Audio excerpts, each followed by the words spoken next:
নমস্কার, সনাতন ধর্মকথা চ্যানেলে আপনাদের সবাইকে স্বাগত। আজ রামায়ণের অযোধ্যাকাণ্ডের ১৯তম পর্ব শুরু করব। ৩৩ কোটি দেবদেবী, ব্রহ্মা বিষ্ণু মহেশ্বর, সর্বকালের সর্বসৃষ্টি, পিতা মাতা গুরু সবাইকে প্রণাম জানিয়ে এই পাঠ শুরু করছি। গ্রামবাসীদের সঙ্গে রাম, লক্ষ্মণ, সীতা বেশ কিছুটা সুন্দর সময় এবং মুহূর্ত কাটালেন। চারিদিকে প্রকৃতির অপরূপ সৌন্দর্য শোভা বর্ণনা করা যায় না। নরনারীরা এক একজন বলতে থাকলেন, এই সুন্দর দৃশ্য আমরা আগে কখনো দেখিনি। তারা অত্যন্ত প্রীতভরে সীতাকে নানাভাবে আশীর্বাদ করতে লাগলেন। পার্বতীর মতো তুমিও প্রতিপ্রিয়া হও। হাত জোর করে বারবার অনুরোধ করছি, তোমরা যেন এই পথ দিয়েই ফেরো। আমাদের তোমার দাসী জ্ঞান করে আবার দর্শন দিও। সীতাকে সকল রকম আশীর্বাদ এবং প্রশংসায় ভরিয়ে দিলেন।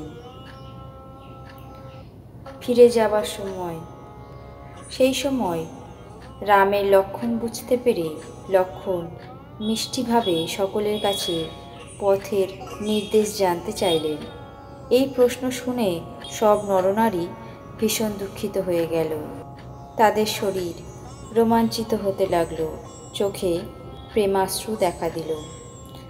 তাদের উল্লাস দূর হয়ে গেল, আর মন এমন বিষাদগ্রস্ত হলো যেন ভগবান সব ধনসম্পত্তি দিয়েও আবার কেড়ে নিলেন।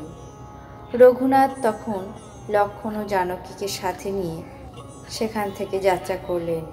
সব গ্রামবাসীদের মিষ্টি কথায় বুঝিয়ে নিজের বাসভবনে ফিরে যাওয়ার জন্য অনুরোধ করলেন।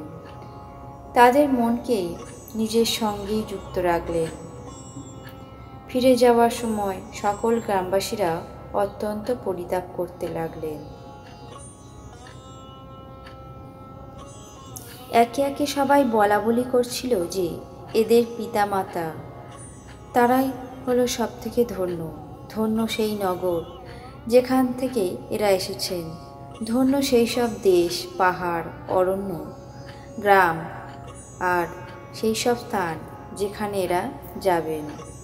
শ্রীরামচন্দ্রের প্রতি তাদের পরম প্রীতি আছে। তাদের সৃষ্টি করে ব্রহ্মা মনে মনে অত্যন্তই সুখী। পথিকরূপী সুন্দর রাম ও লক্ষ্মণের কথা সমস্ত পথে ও অরণ্যে ব্যক্ত হয়ে গেল।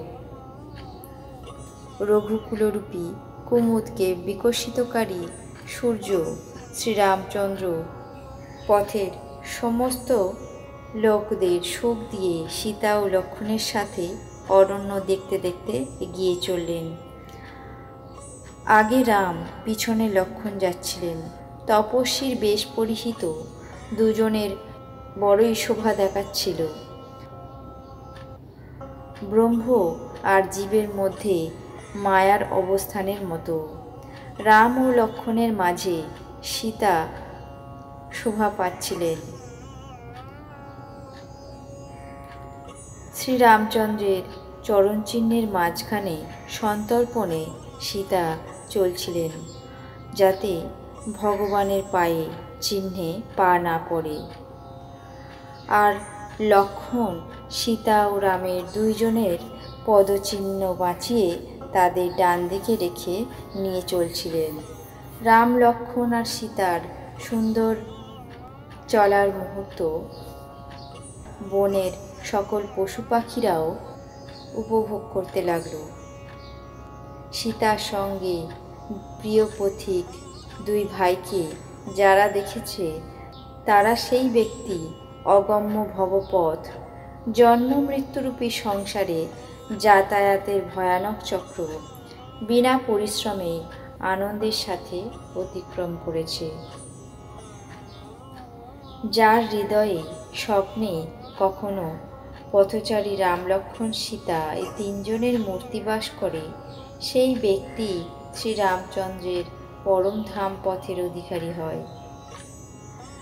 শ্রীরামচন্দ্র তখন সীতার পথক্লান্তি বুঝতে পেরে এবং সামনেই একটি বটবৃক্ষ ও সুশীতল জলাশয় দেখতে পেয়ে সেই দিন সেখানেই বিশ্রাম করলেন। ফলমূল আহার করে সেখানেই রাত্রি যাপন করলেন। পরদিন প্রাতঃস্নান সেরে সেখান থেকে আবার যাত্রা শুরু করলেন। সুন্দর বন, সরোবর, পাহাড় দেখতে দেখতে রামচন্দ্র বাল্মীকি মুনির আশ্রমে এসে পৌঁছালেন। মুনির আশ্রম শ্রীরামচন্দ্রের অতি মনোহর লাগল। সেখানে সুদৃশ্য পর্বত, অপূর্ব কানন এবং পূর্ণ সরোবর বিরাজিত ছিল। সরোবরে পদ্ম ফুল, বনে ভরা বৃক্ষ, ফুল আর মধুপানে মত্ত অলিকুল গুঞ্জন করে বেড়াচ্ছে। অগন্তি পাখি পশু কোলাহল করছে এবং সকলেই বৈরীভাব ভুলে একসঙ্গে আনন্দে ঘুরে বেড়াচ্ছে। পবিত্র সুন্দর আশ্রম দেখে কমলনয়ন শ্রীরামচন্দ্র অতীব আনন্দিত হলেন। রঘুশ্রেষ্ঠ শ্রীরামের আগমন বার্তা শুনে তাকে স্বাগত জানানোর জন্য বাল্মীকি মুনি এলেন। শ্রীরামচন্দ্র বাল্মীকি মুনিকে দণ্ডবৎ প্রণাম করলেন। বিপ্রশ্রেষ্ঠ তাকে আশীর্বাদ করলেন। শ্রীরামের কান্তি দর্শনে মুনিবরের নয়ন জুড়িয়ে গেল। তিনি সসম্মানে রামকে আশ্রমে নিয়ে এলেন। ঋষি তার প্রাণপ্রিয় অতিথিকে পেয়ে তার জন্য মধুর ফলমূল আনালেন। রাম, লক্ষ্মণ ও সীতা ফলমূল আহার করলেন। তখন মুনি তাদের বিশ্রামের জন্য সুন্দর জায়গা দিলেন। কিছুক্ষণ পর বাল্মীকি মুনি শ্রীরামের কাছে এসে বসে মঙ্গল মূর্তি দুচোখ ভরে দেখে খুবই আনন্দিত হলেন। রঘুনাথ তার দুই কমল হস্ত জোর করে কর্ণ সুখদায়ী মিষ্ট বাক্যে বললেন, হে মুনিনাথ, আপনি ত্রিকালদর্শী, সম্পূর্ণ বিশ্ব চরাচর আপনার নখদর্পণে। প্রভু রামচন্দ্র এই কথা বলে তারপর মহারানী কৈকেয়ীর যেরকম বনবাসের ব্যবস্থা করেছেন সেসব বিস্তারিতভাবে শোনালেন। আর বললেন, হে প্রভু, পিতৃ আজ্ঞা পালন, মায়ের মঙ্গল ও ভরতের মতো স্নেহশীল ধর্মাত্মা ভাইয়ের রাজা হওয়া, আর তার উপর আমার পক্ষে আপনার দর্শন লাভ, এসবই আমার পুণ্যের ফল। হে মুনিরাজ, আপনার শ্রীচরণে আজ আমার সমস্ত পুণ্যফল সফল হলো। আমার সমস্ত পুণ্যের ফল লাভ হলো আজ। যেখানে কোনো মুনির উদ্বেগ হবে না, কারণ যে রাজার দ্বারা মুনি ও তপস্বীরা দুঃখ পায় সেই রাজা বিনা আগুনে নিজের দুষ্টকর্মের দ্বারাই জ্বলে ভস্মীভূত হয়ে যায়। ব্রাহ্মণদের পরিতুষ্টি সকলের মঙ্গলের মূল, আবার ব্রাহ্মণের রোষ কোটি কোটি কুল ভস্ম করে দেয়। এই কথা মনে রেখে এমন জায়গার নির্দেশ করুন যেখানে লক্ষ্মণ ও সীতাকে নিয়ে আমি যেতে পারি,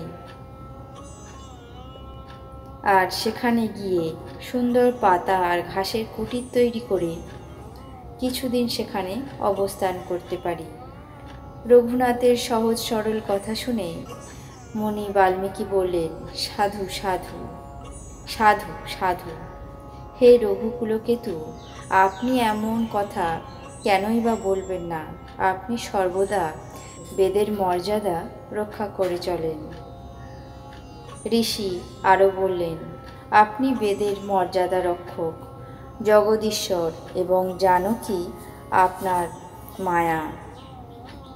তিনি কৃপানিধান, আপনার প্রবৃত্তি লাভ করে জগতের সৃষ্টি স্থিতি এবং লয় করেন।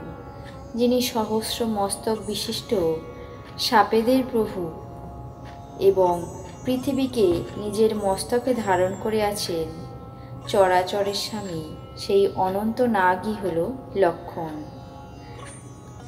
দেবতাদের কার্যসিদ্ধির জন্য আপনি রাজার শরীর ধারণ করে দুষ্ট রাক্ষসদের সৈন্য দমন করবার উদ্দেশ্যে চলেছেন। হে রাম, আপনার স্বরূপ বাণীর অতীত, বুদ্ধির ঊর্ধ্বে, অব্যক্ত, অকথনীয় এবং অসীম।